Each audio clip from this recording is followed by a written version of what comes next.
Bienvenidos a Vía V, es jueves 12 de diciembre. Gran tensión, al menos dialéctica, en torno a Cataluña. La Generalitat, a través de su presidente, ha anunciado hoy su intención de celebrar el próximo 9 de noviembre el famoso referéndum con el que pretenden determinar cuál va a ser el futuro de este territorio. Sabemos también las preguntas en realidad que supuestamente se van a plantear en esa consulta a la ciudadanía. Esta pregunta, la primera, quiere que Cataluña sea un Estado con un extendido para aquellos que contesten que sí, que se tratará de determinar si quiere que Cataluña sea un Estado independiente. Como les digo, estas son las preguntas que pretende plantear a los catalanes la actual Generalitat después de haber llegado a un acuerdo con otras fuerzas políticas, en concreto con Esquerra Republicana de Cataluña, con Iniciativa per Catalunya y también con la CUP. Hablaremos lógicamente de que es la noticia del día, pero esta es la reacción que esta misma tarde salía de la boca del presidente del Gobierno, de Mariano Rajoy.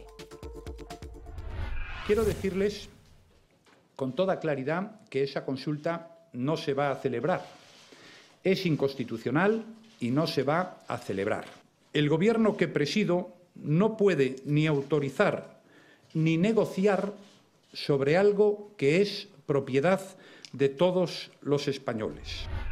Les garantizo que esa consulta no se va a celebrar. Palabras, como les decía, del presidente del Gobierno de esta tarde en una comparecencia entre los medios de comunicación que tuvo también su aquel por esa manía que parece que se ha instalado en el Ejecutivo de tratar de controlar las preguntas que salen de la boca de los periodistas. Hablaremos también de esto, de esta manía que, como les decía, se implantó el pasado mes de julio, seguro que lo recuerdan, en aquella comparecencia entonces con el presidente de Polonia, en donde se coló un periodista, en concreto del diario ABC, que realizó una pregunta ad hoc para la cual el presidente del Gobierno ya tenía escrita una respuesta. Algo parecido sucedía hoy, así que, por supuesto, hablaremos de este asunto en el transcurso del programa de esta noche. Lo vamos a hacer con Carlos Príncipe, muy buenas noches. Buenas noches. Julio Sequeiros, muy buenas noches. Hola, Fernanda, buenas noches. Carlos Aymerich, muy buena noite. Hola, buenas noches. Miguel Anxo Bastos, muy buena noite. Muy buena noite. Y Luis Pousa, muy buenas noches. Buenas noches. Luis Pousa, jefe de opinión de La Voz de Galicia, con el que no vamos a hablar de Cataluña, o sí, no hay ningún problema, en hablar de lo que queramos, sino de la España Negra, a raíz de la publicación de este interesante libro, España Negra. Seguro que pudieron ver las reseñas en las páginas de La Voz de Galicia, en donde 27 periodistas, escritores, bueno, pues tratan de actualizar la crónica negra. ¿Porque existe el género negro, Luis?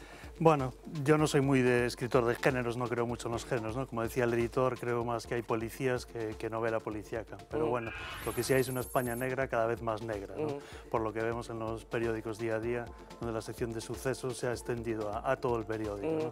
¿Hay mucha inspiración en estos momentos en la actualidad, Luis? Sí, la antología además, como son textos escritos expresamente para el libro, por periodistas y escritores, es un libro muy pegado a la actualidad, pues encontramos prácticamente todos los temas que están de actualidad y bueno, y como nació además la antología en Levante, que es la cantera de la España Negra, pues es un gran filón Hay temático. una historia interesante precisamente que tiene que ver con el origen. Decimos que esta es una editorial, Rey Liar, España Negra, 27 relatos policíacos, pero parte inicialmente de un grupo de periodistas y de escritores efectivamente de Levante.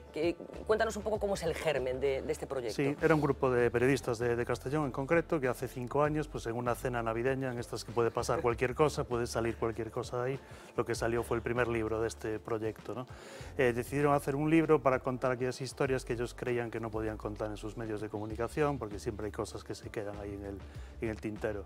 Y esta ya es la 5ª edición de este tipo de libros, ¿no? Se fue ampliando el proyecto desde Castellón, que es como la Masía para el Barcelona y la selección española, es la gran cantera de relato negro nacional por los temas que tienen allí, ¿no? Por la España corrupta, digamos. Bueno, pues es una recopilación de relatos muy diversos, con asuntos muy distintos. En tu caso, Luis, bueno, pues elegiste un asunto, parte de un asunto, gran parte del relato tiene que ver con esto, que son las famosas participaciones preferentes y las cosas que han ocasionado. ¿Por qué? ¿Qué provocó dentro de ti lo que está pasando con esta gran estafa colectiva para que te llevara a escribir ese relato? No, quise hacer un poco contrastar, digamos, el delito bíblico clásico, que es la venganza, ¿no? Que es uno de los motores del relato y de los relatos negros en general, con ese, digamos, delito finolis de guante blanco que hoy se ha instalado, entre otros sitios, en la banca, ¿no? Por citar, por ejemplo, Lehman Brothers, por no citar ejemplos más cercanos y quizás dolorosos, ¿no? Entonces quise contrastar los dos tipos de delito, ¿no? Digamos, ese que sale de las entrañas y el otro que se trama detrás de la mesa de un despacho, que también es un signo de la evolución del crimen y del delito, ¿no? Antes el ladrón de bancos estaba con el coche en marcha en la puerta, esperando con su pasamontañas y su recortada, y ahora hemos visto, por ejemplo, en Lehman Brothers, pues que el ladrón del banco estaba detrás de la mesa. Lejos, o sea, por irnos lejos, y no hablar, que está mal hablar de lo próximo, entonces por hablar de Lehman Brothers. Mejor ir a lugares remotos. ¿Cuál sería el crimen o el delito que calificaría el presente, los tiempos que estamos pasando ahora? Yo creo que esta corrupción, ¿no? Que además tenemos toda la sensación de que parte de esta corrupción está quedando impune, y tenemos toda esa sensación de, bueno, a ver si alguno de estos va por fin a la cárcel, si no lo indulta posteriormente el gobierno, como siempre piden ellos. Entonces tenemos toda esa sensación de que no sé si hay crimen perfecto, pero impune, estamos ahí dudando, ¿no? Es la España quizás más negra, es esa España corrupta, ¿no? Que tenemos ahora todo a nuestro alrededor. Todas las novelas negras hablan de buenos y de malos, en tu relato también hay policías que investigan lo que sucede, y probablemente todos tengamos un estereotipo del policía, del investigador, que sería, por ejemplo, Philip Marlowe, ¿no? Sí. ¿Qué aspecto tendría hoy el bueno o el investigador o el policía que acaba cogiendo al malo? ¿Cómo sería hoy? Sí, bueno, siempre fue un antihéroe, ¿no? Como Marlowe, como Sam Spade, era un antihéroe, ¿no? Normalmente lo acababan echando de la policía porque no aceptaba las componendas políticas de sus jefes, entonces acababa detective privado y a partir de ahí hacía un poquito de justiciero. Yo creo que ahora sería una inspectora, como yo creía la inspectora Veloso, ¿no? También vemos en las series de televisión que las inspectoras, que las mujeres siempre sois mucho más inteligentes, pues están tomando Esto es políticamente correcto, te lo voy a consentir. Porque... También, en la investigación policial también están tomando ahí la delantera, ¿no? Yo creo que sería una inspectora como Veloso. Como la que Luis dice lo de las mujeres porque solo llega a casa y tengo tres en casa. Tiene tres en casa, entonces como para decir otra cosa. Para decir otra cosa. Yo me rindo. Hablabas de los medios de comunicación, como decíamos, gran parte de los autores de estos relatos son periodistas, no solo, también hay escritores no periodistas, pero también hay muchos periodistas. Y por lo que he podido leer, la presencia o el papel de los medios de comunicación es algo que bueno, pues también aparece reflejado en muchos de esos relatos. ¿Qué papel estamos jugando los periodistas en esta crisis, Luis? Sí. Hombre, yo creo que ahora no se puede hablar ya de silencios ni nada, ¿no? Como se hablaba a lo mejor hace 5 años o 10 años. Yo creo que hoy en día todo ya sale a la luz, ¿no? Está todo en los periódicos, está todo en los juzgados incluso. No sabemos si acabará en condenas efectivas o no, pero yo creo que por lo menos todo sale a la luz, ¿no? Hablábamos en la presentación del libro de si esta España era más negra o no que las anteriores. Es una España negra, pero por lo menos en la que todo emerge y todo sale a la luz. Que lo peor sería que estuviera debajo de la alfombra, sí, ¿no? Como hace 40 años, ¿no? Sí, mucho más lejos. Bueno, yo no sé cómo lo veis vosotros, si creéis que hay material en estos momentos para construir un relato negro de altura, comparable a otras épocas que han dado grandes libros, grandes películas de serie negra. Julio, ¿cómo lo ves tú? No sé si te interesa el género, primero. Hombre, no es así lo que me... No, tú lees economía solo, ¿no? Desde pequeñito. Bueno, y los periódicos. No, desde pequeñito no, desde pequeñito los periódicos. Es decir, es una España que a mí me parece, digamos, o sea, tan truculenta y tan negra como la que había antes, ¿no? Es decir, yo enciendo la tele o leo un periódico y empiezo a ver cosas absolutamente impensables hace 15 años. Por ejemplo, comercio de niños, ¿no? Es decir, eso es absolutamente impensable que se fuera a comerciar. El robo de bebés, estás hablando. O sea, robo de bebés, sí. Con unas monjas atravesadas por el medio. Es decir, bueno, es absolutamente truculento ese tema, ¿no? El tema de la pornografía infantil, por ejemplo. Aún hoy también hay una noticia enormemente positiva que han pillado ahí a una red de las más grandes de Europa, ¿no? Es decir, a mí lo que me parece truculento es, o sea, todo aquello en lo que hay un desbalance, una desigualdad muy grande entre el agresor por una parte y la víctima, ¿no? La persona agredida por otra, ¿no? De ese ladrón de guante blanco que hablaba Luis, de esos banqueros que parece que también se han convertido... Ahí también hay una enorme desigualdad. Es decir, cuando una persona le está endosando a otra, o sea, más que eso todavía, ¿no? Cuando el staff de un banco, que sabe que tiene problemas para colocar las preferentes en los mercados mayoristas, viene listo de turno y dice, no, hombre, podemos interesar, ya que tenemos tenemos una red, ¿no? La famosa capilaridad y tal y cual, este es un producto que le puede interesar también a... incluso a empresas empresas de la Xunta. Incluso empresas de la Xunta. Dice, bueno, y al final 50.000 acaban euros, comprando el de bebés, sementales, gente que tiene Alzheimer, gente que no sabe firmar, diciendo, eso es una enorme desigualdad también, ¿no? Es decir, a mí que gente más o menos equivalente, ¿no? Que tengan sus problemas y que los rediman sacando el sable, pues allá ellos, ¿no? Ahora, cuando ya es una cuestión, digamos, que es claramente injusta, o sea, yo lo veo, o sea, lo que es truculento, lo que es negro, o sea, yo por lo menos lo veo así porque es claramente injusto. Hay un desbalance enorme. Miguel, ¿cómo lo ves tú?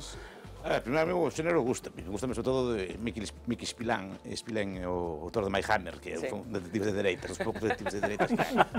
Non me lo puedo creer, o sea, My Hammer, te gusta, mira que non hai donde escoller. Sí, claro, pero demais, Hammer, Chester Himes, estos son así, sempre o malo e o rico, e cosas así destes. Me gustame así, polo menos, que o malo, que haya alternativa, polo menos, no relato negro. Pero me gustaría preguntarle, xa que toca isto, xa que investigaches a trama das preferentes en plan policial, donde paraches? Ou fuche a buscar al Doctor Infierno? O Doctor Infierno era aquel de Martin de Z, pero era o que gobernaba todo, non? Buscaches solo nas oficinas do Porriño, nas oficinas de Pero non é Salceda. investigación periodístico, isto é ficción. No, pero no relato, donde paraches? Bueno, pero que tampouco, claro, non vamos a desvelar todo o que acontece nos... No, Carriño editor. O fucho cabeza de todos eles que están no Banco de España. Probablemente foi o que ordenou todo eso. No, Banco de España no, pero bueno. Pois aí é onde hai que ir a buscar. Aí é onde hai que ir a buscar. Pero non é investigación periodística, é puramente ficción e literatura, non? Un pouco facer un pouco de xustiza poética coa literatura, o sea que non podemos facer da outra. No, me hace gracia porque está siendo objeto de inspiración para muchos creadores, efectivamente, lo que está pasando y en concreto el asunto de las preferencias. Es que en Vigo tuvimos aquí hay 3 que somos de Vigo, entonces hay una historia muy bonita. También 4, coño. Perdón. Hubo 2 historias en la dictadura muy divertidas. Fue la única corporación que fueron todos al caldero. Cuando se privatizó, y además lo que después se ha repetido, detrás de los procesos de privatización allí se descubrieron joyas, ¿no? Y había el fiscal bueno, que era el padre de Conde Pumpido, que de ahí viene su fama, que después terminó en el Supremo, y había el abogado bueno, que era un viejo militante socialista, Arturito Estevez, que era concejal medio ligado a la falange aquella, pero que fue un hombre que rompió... No, pero después terminó en el PSOE, estuvo conmigo en la Ejecutiva, también fue disuelto igual que yo, ¿no? Y fíjate, nadie escribe, mira que en Vigo hay tíos que escriben el inspector Caldas y nunca nadie ha escrito nada del tema de la corporación viguesa, que quedó toda ya procedida, la de Picher. Y después tuvimos el otro caso clásico que hasta salió en el cine, pero salió mal, que fue Reace. Reace, sí. Reace salió en el cine, pero muy mal, hicieron una película de muy baja. Reace, a ver, recuerda. En un caso de aceites, en Redondelas. De aceite no tenían nada, cobraban, era como lo de Matesa. Bueno, hubo outro. Era así o mismo conto. Bueno, pero quiero decir que hubo tamén, Carlos, se murió, porque Carlos, houbo a fraude do metílico tamén. Bueno, pero metílico de Ourense vinculado... Bueno, pero el distribuidor estaba en Vigo, ¿eh? Bueno, siempre, entonces somos una ciudad, la verdad, sin ley. Yo siempre dije que yo era un poco el oeste. Y sin embargo, fíjate que hay gente que escribe en Vigo de novela negra y nunca y tal. Debéis venir más a la ciudad, además ahora tenéis una...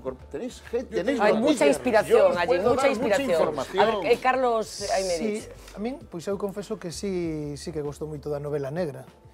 Inicialmente dos nórdicos e agora, pois, bueno, aparte de Domingo Villar, de Marcaris, non? Porque eu creo que os 2 últimos libros de Marcaris, ademais, tanto este de Con el agua al cuello como este último de, bueno, Paz, Pan, etc., pois están moi ben situados na situación que se está vivindo en Grecia.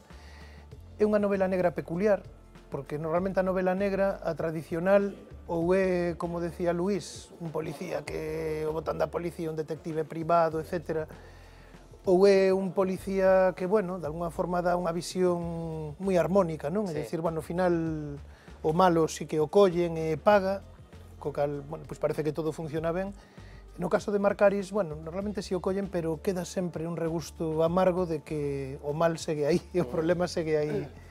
Entón, bueno, a verdade é que sí que... Falabas tamén da prensa, preguntabas antes, bueno, el papel que tiene que jugar los medios de comunicación en lo que está pasando, y yo creo que eres tú el que pones en el transcurso de la trama, dices algo así como, a la prensa le va a encantar. algo de lo que sucede que no vamos a desvelar exactamente qué es.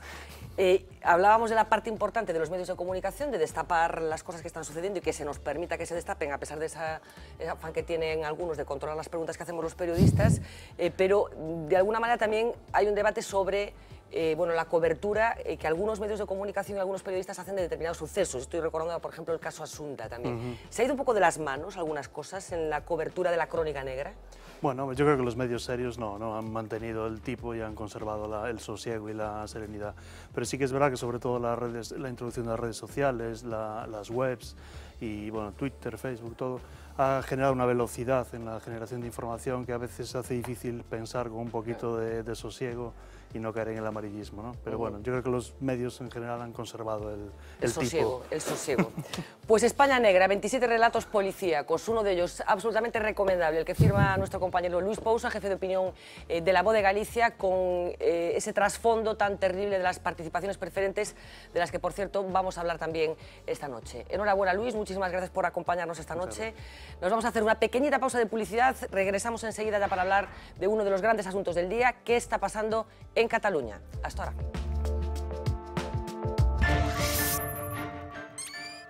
Eles son os que se teñen que aclarar. É que non quero dicir nada máis, porque que un portavoz dun grupo parlamentario, non sei se veñen aí, dun grupo parlamentario, diga que só porque o diga o portavoz estou aceptada, non, eu quero unha unanimidade no grupo parlamentario, non que entendes, o sea, que é lógico.